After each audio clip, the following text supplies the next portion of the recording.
Hello guys, क्या हाल है।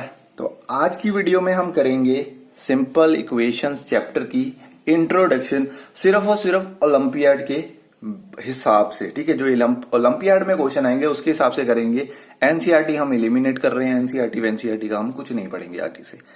तो क्या क्या आएगा इसमें, सबसे पहले तो वो देख लेते हैं। सबसे पहला हमारा टॉपिक आएगा इसमें डेफिनेशन।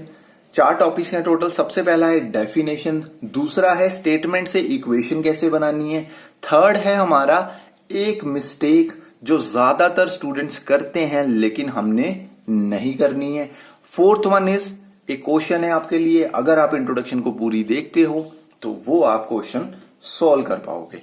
तो चलिए फिर वीडियो को शुरू करते हैं विद डेफिनेशन। तो फर्स्ट हमारा डेफिनेशन है ना, तो चलिए फिर डेफिनेशन से शुरू करते हैं। सिंपल इक्वेशन की डेफिनेशन जानते हैं।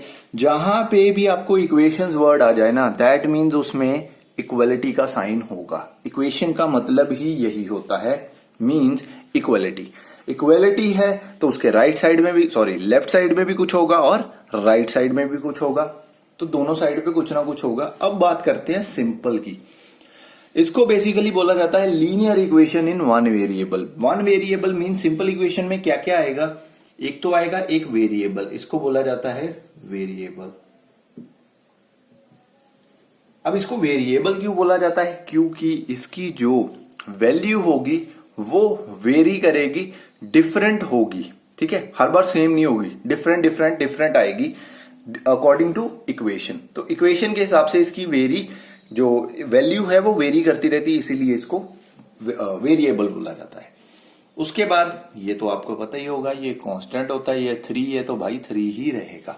अब बनाते हैं हम सिंपल इक्वेशन। आपको पता चल गया उसमें एक वेरिएबल होगा और वेरिएबल की पावर हमेशा 1 ही होगी। उसके बाद एक कांस्टेंट होगा। तो चलिए एक इक्वेशन बना देते हैं, हम इक्वेशन बना देते हैं x+3 इज इक्वल टू 5। ये आपकी सिंपल इक्वेशन बन गई। तो यही इसकी डेफिनेशन है भाई कि ये सिंपल इक्वेशन होती है, हमने डिकोड कर दिया। डेफिनेशन तो थी हमारी इतनी सी।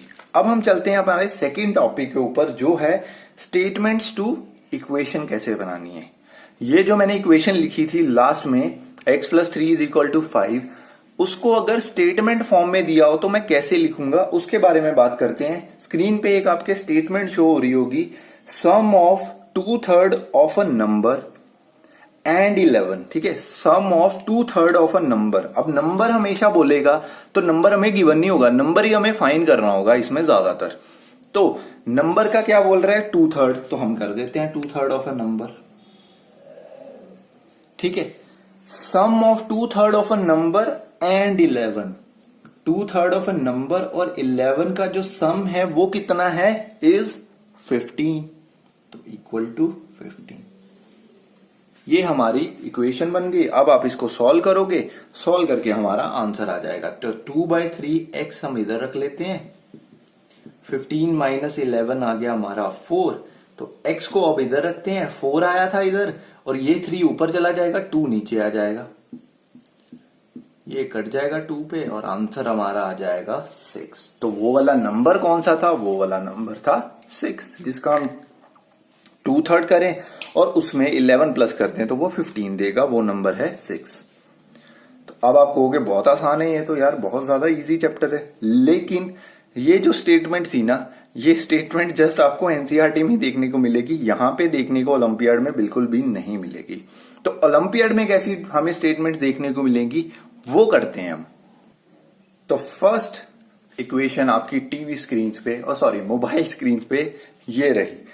तो इसमें वो बोल रहा है a number when multiplied by 5। एक नंबर है जिसको हम 5 से मल्टीप्लाई करवाते हैं, is increased by 80। What is that number. तो बहुत आसान है, अगर आप इसको एक वर्ड में डिकोड करोगे ना, उसको कोडिंग लैंग्वेज में उसके बाद लिखोगे तो आसान रहेगी। अगर आप सारी की सारी इक्वेशन पढ़ ली उसके बाद यार इसमें ये दिया था उसमें ये दिया ना, स्टार्टिंग से पढ़ते हैं दोबारा से इक्वेशन। अ नंबर आ गया, पता है भाई नंबर ही फाइंड करना है, तो नंबर को मान लो x। उसके बाद बोला व्हेन मल्टीप्लाइड बाय 5, जब उस नंबर को मल्टीप्लाई करते हैं 5 से, कर दिया। उसके बाद इज इंक्रीज्ड बाय 80। अब यहां पे इज कौन इंक्रीज हुआ, ये इंक्रीज हुआ, कितना इंक्रीज हुआ, x प्लस 80 है। जब मैंने उसको 5 से मल्टीप्लाई करा ना, तो वो वाला नंबर 80 इंक्रीज हो गया। तो ये दोनों क्या हैं, इक्वल हैं। क्यों? क्योंकि जब मैं 5 से मल्टीप्लाई करता हूं तभी वो 80 इंक्रीज होता है। तो ये नंबर और ये नंबर दोनों के दोनों इक्वल होंगे। अब इजी हो गया, 5x इधर है, x इधर है, इसको x को इधर ले आओ, ये इधर आके क्या हो जाएगा, माइनस। तो 5x minus x is equal to 80, 4x is equal to 80। Solve करना तो बहुत आसान है, उसके बाद सिर्फ और सिर्फ स्टेटमेंट बनाने में दिक्कत आ सकती है। तो ये आ गया 20। तो 20 एक ऐसा नंबर है जिसको मैं जब 5 से मल्टीप्लाई करवाता हूं तो बन जाता है 100, और 20 में जब मैं 80 प्लस करता हूं तब भी 100 ही आता है। तो ये दोनों इक्वल नहीं हुए। तो इस तरह से आपने इसको डिकोड करना है, एक एक वर्ड पे जहां पे आपको मिलती है कि यार ये चीज लिखने वाली है, उस चीज को लिखना है। जैसे उसने बोला, a number is when multiplied by 5 is increased by 80। तो मैंने सबसे पहले नंबर लिया, देन उसको 5 से मल्टीप्लाई करा, देन उसको 80 इंक्रीज करा, और उसके बाद इक्वल टू का साइन डाल दिया बीच में, एंड मेरी इक्वेशन बन गई और आंसर भी आ गया। एक और एग्जांपल करते हैं हम, उसके बाद फिर हम नेक्स्ट टॉपिक पे मूव करेंगे। तो अब आती है हमारी example 2।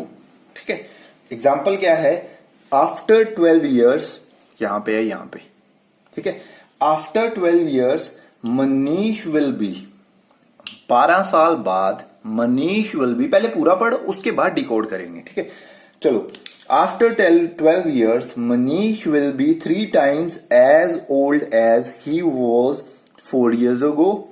What is his present age? अब हमें फाइंड क्या करना है, प्रेजेंट एज। तो प्रेजेंट एज को हम मान लेते हैं x। अब शुरू करते हैं, आफ्टर 12 ईयर्स, 12 साल के बाद, तो प्रेजेंट एज में कर दो 12 साल प्लस। आगे बढ़ते हैं, मनीष विल बी, मनीष हो जाएगा, क्या हो जाएगा, 3 times, किसका 3 times होगा वो आगे बढ़ते हैं, पहले 3 times कर लेते हैं। As old as he was 4 years ago, 4 साल पहले उसकी जितनी एज थी उसका 3 times हो जाएगा। तो 4 साल पहले उसकी एज कितनी होगी, प्रेजेंट में से 4 साल माइनस कर दो। 12 साल बाद वो कितना हो जाएगा, 3 times जितना वो 4 साल पहले था। तो ये दोनों इक्वल नहीं होंगे, इक्वल हो गए तो आपकी इक्वेशंस बन गई। अब इक्वेशन को सॉल्व करो, x plus 12 is equal to 3 into x 3x minus 3 into 4 is 12। ये 3 इसको इधर ले आओ और 12 को उधर ले जाओ, तो 12 प्लस 12 हमारा हो जाएगा, क्योंकि ये माइनस का इधर आके प्लस होगा, और ये बन जाएगा 24, और ये उधर जाके माइनस हो जाएगा। तो 3x माइनस x, 2x किसके इक्वल आ गया, 24 के। तो x किसके इक्वल आ जाएगा, 2 इधर जाके डिवाइड होगा, तो आंसर आ जाएगा 12।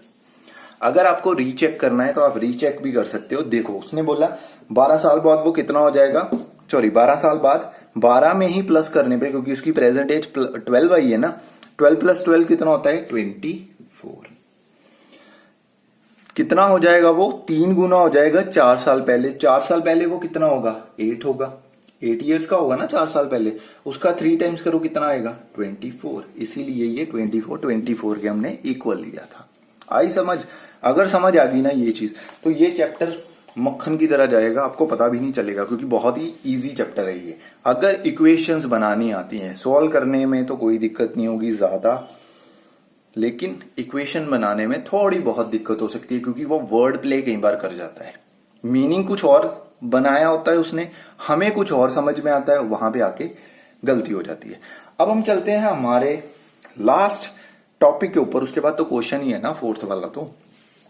तो लास्ट टॉपिक के ऊपर चलते हैं, जो ज्यादातर बच्चे मिस्टेक करते हैं जिसमें, उसकी बात करते हैं। अभी देखो, ऐसी एक इक्वेशन आती है जहां पे आके हमारी गलती हो जाती है ज्यादातर। अब आप यहां पे क्या करोगे, हम सर एलसीएम लेंगे, ठीक है। तो चलिए एलसीएम ले लेते हैं, तो यहां पे आ जाएगा 10। अब ये 5 से अगर एलसीएम वाली ट्रिक नहीं देखी तो जाके देख लेना, क्योंकि 5 और 2 क्या है, प्राइम नंबर्स है, इसलिए ये डायरेक्ट मल्टीप्लाई होते हैं, यहाँ पे कोई भी प्राइम फैक्टराइजेशन वगैरह लगाने की जरूरत नहीं। ओके, 5 इंटू 5x प्लस 11, तो ये आ जाएगा 5x प्लस 55। ओके, इसके बाद ये वाला कितना आएगा, -4x minus 6 is equal to 12। अब बताओ मैंने गलती कहां पे करी है।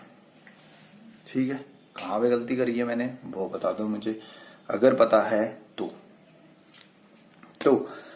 अगर आपको पता है तो बहुत अच्छी बात है, लेकिन अब मैं बताने वाला हूं। तो हमने गलती करी कि हमने इस माइनस को इस माइनस से मल्टीप्लाई नहीं करवाया। अब आप कहोगे कि सर हम क्यों करें, ये तो 2x का माइनस था, तो यही हमारी गलती है कि वो हमें बीच में माइनस दे देगा और उसके बाद वो ब्रैकेट नहीं डालेगा, तो हमें लगेगा कि ये वाला माइनस 2x का माइनस था। ये ज्यादातर मिस्टेक होती है, अगर आपसे नहीं होती है तो बहुत बढ़िया, अगर आपने पहले ही स्टार्टिंग में ही पकड़ ली थी तो वो भी बहुत बढ़िया बात है, लेकिन ज्यादातर बच्चे करते हैं, तो हमें नहीं करनी है। अगर आपने करी तो कोई बात नहीं, आगे से नहीं होनी चाहिए, अगर आपने नहीं करी तो फिर भी आगे से नहीं होनी चाहिए। ठीक है, तो ये बात का ध्यान रखना, जब आपको ऐसे दिया है ना,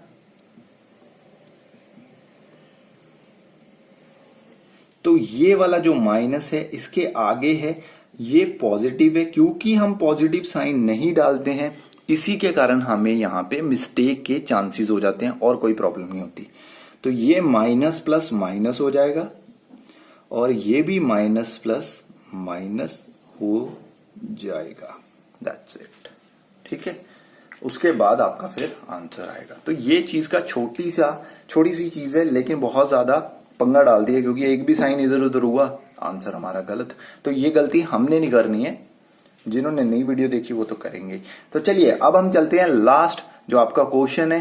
क्वेश्चन मैं आपको देता हूं, उसका आंसर मुझे इधर नीचे कमेंट सेक्शन में चाहिए। ठीक है, तो ये रहा आपका क्वेश्चन, इसका आंसर आप मेरे को कमेंट सेक्शन में देना। और क्वेश्चन बहुत ही अच्छा है, अगर आपने स्टार्टिंग से वीडियो देखी और स्टार्टिंग से सारी की सारी वीडियो समझी है तो आप आंसर जरूर कर पाओगे। अगर नहीं कर पाते हो तो मैं तो चलो बता ही दूंगा बाद में। ठीक है, तो इसका आंसर मुझे बताना है, फिर मिलते हैं अब अगली वीडियो में, तब तक के लिए गुड बाय।